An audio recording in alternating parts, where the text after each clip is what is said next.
नमस्कार दोस्तों। करीब 2 महीने से रशिया और यूक्रेन के बीच जंग लड़ी जा रही है। एक तरफ पुतिन यूक्रेन पर मिसाइल्स गिराना नहीं छोड़ा है और दूसरी तरफ यूक्रेन हार नहीं मान रहा है, लेकिन उसका असर तो आम जनता पर पड़ रहा है। अभी भी यूक्रेन के युद्ध भूमि पर लोग मर रहे हैं, सैनिकों की जान जा रहा है। पता नहीं ये कहाँ जाकर रुकेगा, कौन जीतेगा या कौन हारेगा। लेकिन रशिया ऑलरेडी एक वार में हार चुका है। फरवरी 24 को इस वार शुरू हुआ, लेकिन इसके साथ और एक वार भी शुरू हुआ था, इंफॉर्मेशन वॉर। हाँ दोस्तों, यही आज का टॉपिक है, इंफॉर्मेशन वॉर। इस वार हमको ये सिखाता है कि दुश्मनों को बिना हथियार लेकर सिर्फ झूठी खबर फैलाकर कैसे हरा जा सकता है। ये वीडियो इसलिए इम्पोर्टेंट है क्योंकि इस वार में डायरेक्टली या इनडायरेक्टली हम भी शामिल है। झूठी खबर, जिसको हम प्रोपेगेंडास भी कहते हैं, उसको मीडिया के द्वारा लोगों तक पहुंचाकर इस वार को करी जाती है। ऐसे समझो कि एक वार में मिसाइल लॉन्चर्स को यूज करके मिसाइल्स को गिराई जाती है, उसी तरह मीडियास को यूज करके इन प्रोपेगेंडास को फैली जाती है। काफी सिमिलर है शायद। इस वार के शुरू होने के बाद हमको बहुत सारे प्रोपेगेंडास सुनने को मिले और उनमें से ज्यादातर रशिया और पुतिन के खिलाफ ही था। और उनमें से कुछ खबरें हमको ये सुनने को मिले, रशिया की प्रेसिडेंट पुतिन पागल हो गया है और उनको कुछ मेंटल डिसऑर्डर्स है। उनको पता नहीं चल रहा है कि वो क्या कर रहे हैं और इसलिए ऐसे एक फूलिश वॉर को कर रहे हैं। पुतिन इस वार के शुरू होने के बाद उनके हजारों नौकरों को रिप्लेस किया है क्योंकि उनको लगता है इन लोगों की वजह से उनके जान के लिए खतरा है। इसी वजह से पुतिन बहुत डर चुका है और इसी डर के वजह से पुतिन पागल हो रहा है और पुतिन फिजिकली भी वीक हो चुका है और इसके वजह से वो अब रशिया के प्रेसिडेंट बनने के लिए नालायक है। और इन दो प्रोपेगेंडास को सुनो, बहुत ही इंटरेस्टिंग है। मीडिया ये कहता है कि पुतिन जी की एक गर्लफ्रेंड है, उसी ने ही इस वार को करने के लिए कहा है। अगर उस गर्लफ्रेंड कहती है तो ही इस वार को पुतिन जी रोकेंगे। मतलब यह लाखों लोगों की जान जा रहा है, एक पूरा देश ही संकट में आ चुका है, सिर्फ क्योंकि पुतिन के गर्लफ्रेंड कहती है इस वार को करने के लिए। और एक इंटरेस्टिंग खबर ये है, पुतिन हिटलर का पुनर्जन्म है और अब वो पूरे दुनिया को नाश कर देंगे। अब उनको कोई नहीं रोक सकता। ये सब मीडिया के द्वारा लोगों को दिखाई गई खबरें हैं। सुनने में काफ़ी अजीब लगता है, लेकिन इस सब को मानने वाले लोग भी हैं। और इंडिया में इस तरह का न्यूज़ तो कोरोना से भी तेज़ी से फैल जाता है। व्हाट्सएप ग्रुप्स के बारे में तो पूछना ही मत।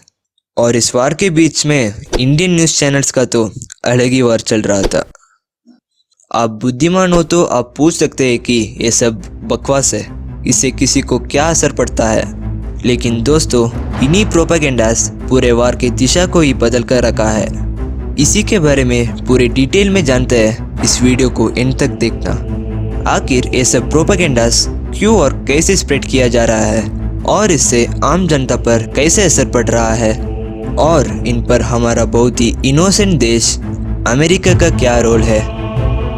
तो चलिए जानते हैं इस वीडियो में।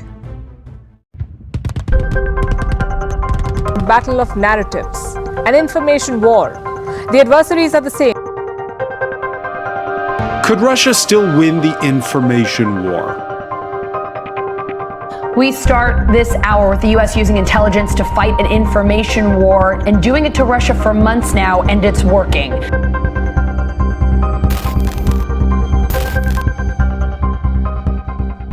जो मैं कह रहा हूँ उसको ध्यान से सुनो। So let me ask you a question.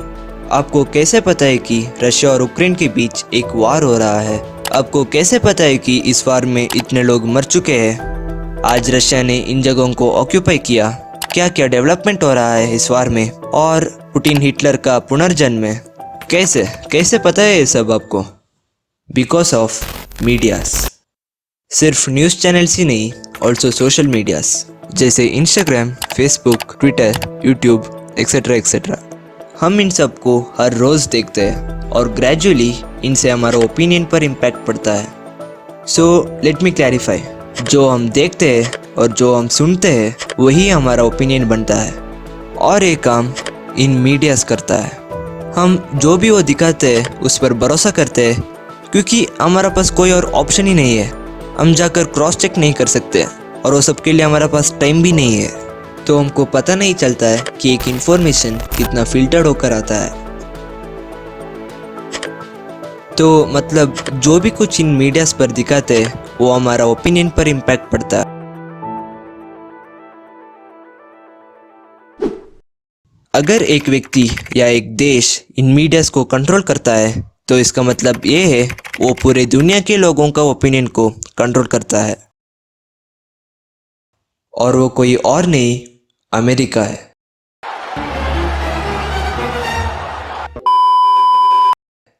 इतना सरप्राइजिंग नहीं है शायद।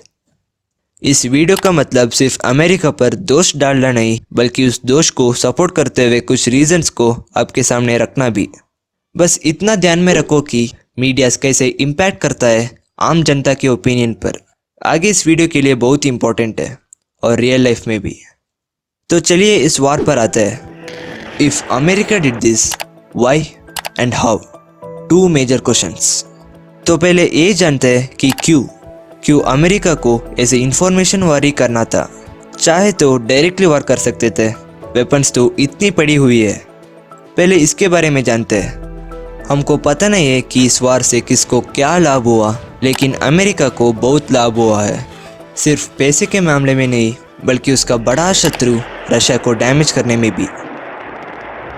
अमेरिका और रशिया के बीच का राइवलरी बहुत पुराना है और ये सब सोवियत यूनियन से शुरुआत होता है। उसके बाद वर्ल्ड वार, कोल्ड वार और सोवियत यूनियन के पतन के बाद भी ये राइवलरी बढ़ती जाती है। लेकिन ऐसे कोई डायरेक्टली वार नहीं हुआ है इन दोनों देशों के बीच में। लेकिन आज भी इन दोनों देश ऐसे कुछ ना कुछ आइडियाज या स्ट्रैटेजीज लेकर आते हैं जो एक दूसरे देश पर इनडायरेक्टली असर पड़ता है, लाइक इंफॉर्मेशन वॉर। ये राइवलरी बहुत लंबी कहानी है। उम्मीद करता हूँ कि आने वाले वीडियोस पर उसके बारे में बात करेंगे। बस ये समझो कि कितने स्ट्रॉन्ग ऑपोजिशन है एक दूसरे देश के बीच, और इसको एक मोस्ट डेंजरस राइवलरी कहा जाता है क्योंकि दोनों देश बहुत ताकतवर है। मिलिट्री के मामले में, वेपन्स के मामले में, इकोनॉमिकली और हर चीज़ में। हमको ये भी पता होना चाहिए कि अमेरिका और रशिया डायरेक्टली वार नहीं कर सकते, क्योंकि इससे वर्ल्ड वार 3 का खतरा बढ़ता है और पूरी दुनिया नाश भी हो सकता है, क्योंकि दोनों कंट्रीज के पास न्यूक्लियर वेपन्स है। अल्बर्ट आइंस्टाइन वर्ल्ड वार 3 के बारे में कहते हैं, मेरे को ये पता नहीं वर्ल्ड वार 3 किससे लड़ा जाएगा, लेकिन वर्ल्ड वार 4 तो चड़ी और पत्थर से लड़ा जाएगा, क्योंकि वर्ल्ड वार 3 एक ऐसे डिजास्टर होगा जो दुनिया कभी नहीं देखा है। तो मतलब 2 न्यूक्लियर वेपन कंट्रीज एक दूसरे से नहीं लड़ सकता है, इसलिए ये बात इंफॉर्मेशन वार की तरफ पड़ता है। So let me clarify, America और रशिया डायरेक्टली नहीं लड़ सकता है क्योंकि इससे वर्ल्ड वार 3 का खतरा बढ़ता है, और इसी वजह से ये बात इंफॉर्मेशन वार की तरफ बढ़ता है। और एक रीज़न अमेरिका ये वार को करने के लिए ये है, उनके मेन टारगेट रशिया और पुतिन है। अमेरिका पूरी दुनिया को ये दिखाना चाहता है कि रशिया दुनिया के शत्रु है, और रशिया आने वाले समय में भी इसी तरह कोई ना कोई देश को इन्वेड करता रहेगा बिना कोई मतलब से। हम रशिया को आज से ही कंट्रोल में रखना चाहिए ऐसे सैंक्शंस लगाकर, नहीं तो रशिया आने वाले समय में पूरे दुनिया को संकट में डालेगा। इस सब बात अमेरिकन मिनिस्टर्स ने ही कहा है। अमेरिका यही चाहता है क्योंकि रशिया ही एक ऐसे देश है जो अमेरिका को टक्कर दे सकता है, और अमेरिका ऐसे कहता है कि उसने कोई इन्वेजन ही नहीं किया है। इसके बारे में भी इस वीडियो के आगे बात करेंगे। अमेरिका के दूसरी टारगेट है पुतिन। जैसे मैंने कहा, अमेरिका बहुत सारे प्रोपेगेंडास फैलाता है पुतिन के खिलाफ, जैसे उसको मेंटल डिसऑर्डर है, फिजिकली वीक है, वो है, ये है, हिटलर है, और ये सब पुतिन के प्रेस्टीज या गौरव को कम करता है दुनिया की नज़रों में। एक वर्ल्ड लीडर को दुनिया के नज़रों पर एक प्रेस्टीज रखना बहुत ही इम्पोर्टेंट है। अगर प्रेस्टीज नहीं है तो उनके बाद सुनेगा कौन? जैसे इमरान खान और मोदी को ले लो, किसके बात पर लोग ज़्यादा इम्पोर्टेंस देते हैं? अमेरिका ये चाहता है कि पुतिन के इन्फ्लुएंस कम करे इस दुनिया पर, और यह दुनिया के लोगों को छोड़ो, रशिया के लोग ही पुतिन के खिलाफ बढ़ने लग गए हैं। अमेरिका ये चाहता है कि इसके वजह से पुतिन को अपने प्रेसिडेंट के स्थान से उतरना पड़ेगा। मतलब ऐसे नहीं कि सिर्फ पुतिन को प्रेसिडेंट स्थान से उतरना चाहता है, जब रशिया के एक ऐसे प्रेसिडेंट बनेंगे जो अमेरिका को अपोज नहीं करता है, उनके सारे गलत काम को चुपचाप बैठकर देखता है, तब तक के लिए अमेरिका ये काम करता रहेगा। इन्हीं मेन रीजंस है अमेरिका इंफॉर्मेशन वॉर करने के लिए। So let me clarify once again, strong rivalry between America and Russia.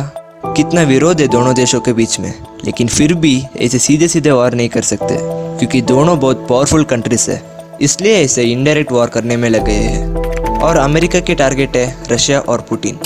Russia को इस दुनिया से अलग करके इकोनॉमिकली हराना चाहता है और पुतिन को उनके प्रेसिडेंट स्थान से उतार के उनके ग्लोबल पावर को कम करना चाहता है, और ये दोनों काम इस इंफॉर्मेशन वॉर से ही होता है। So these are the answers for the questions why America is doing this war. तो इस वीडियो में हम इन विषयों के बारे में बात किया है, क्या क्या प्रोपेगेंडास फैलाता है अमेरिका और किस तरह मीडिया इम्पैक्ट करता है हमारे ओपिनियन पर, और क्या क्या रीजंस है इस वॉर को करने के लिए। उम्मीद करता हूँ कि इन सब के आंसर्स इस वीडियो में आपको मिला होगा। हमारे और एक मेन क्वेश्चन है हाउ, कैसे कर रहा है अमेरिका इस वॉर को, किन किन को यूज़ कर रहा है, उसके बारे में अगले वीडियो में बात करेंगे। बहुत इंपॉर्टेंट टॉपिक्स के बारे में भी बात करेंगे उस वीडियो में। उम्मीद करता हूँ कि इस वीडियो से आपको कुछ इन्फॉर्मेशन मिला होगा। अगर कुछ इन्फॉर्मेशन आपको मिला है तो प्लीज़ सब्सक्राइब कीजिए और सपोर्ट कीजिए। तो मिलते हैं अगले वीडियो में, तब तक के लिए जय हिंद।